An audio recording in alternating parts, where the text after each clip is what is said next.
Hello guys, welcome to our channel. এটা ছিল আমার সপ্তমীর লুক। দেখে জানিও কেমন লেগেছে। তো বিহালা যেহেতু পুরোটা কমপ্লিট করা হয়নি, তাই আবারও আমি বিহালা গেছি। আমি আমার দাদার সাথে, দাদা আর আমি।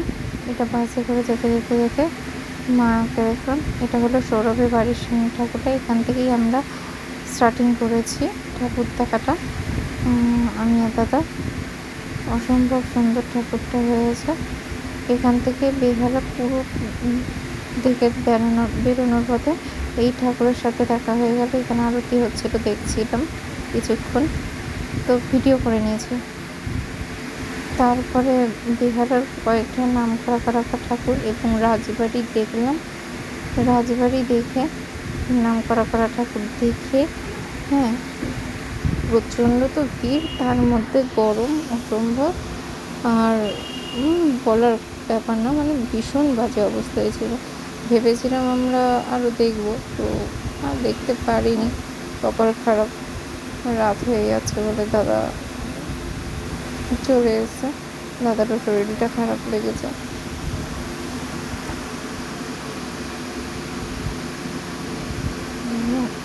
আর প্রতিটা ঠাকুর এত সুন্দর হয়েছে, অসম্ভব সুন্দর। এমনিই মা আমাদের সুন্দর, তার মধ্যে হচ্ছে লাইন।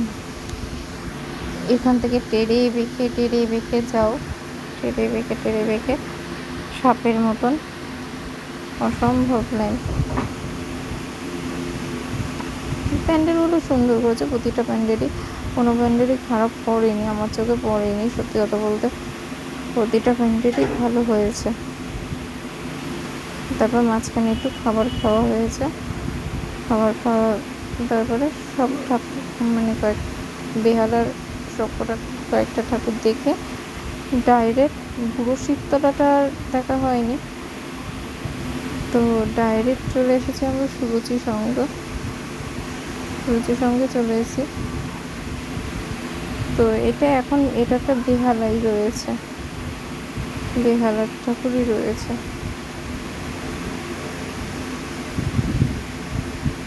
আর প্রচণ্ড গার্ডদের খালি বলছে চলে যান ফটো তুলবে না। এত কষ্ট করে লাইন দেওয়ার পর কেউ যদি বলে যে না ফটো তুলবে না, সত্যিই খুব মাথা গরম লাগে।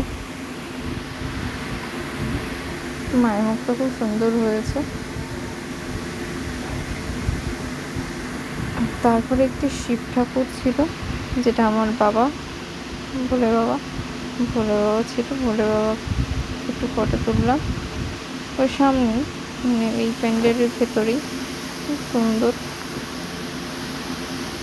লাগছিল। হ্যাঁ, লাস্ট আমরা সুরুচি দেখেই বাড়ি চলে এসেছি।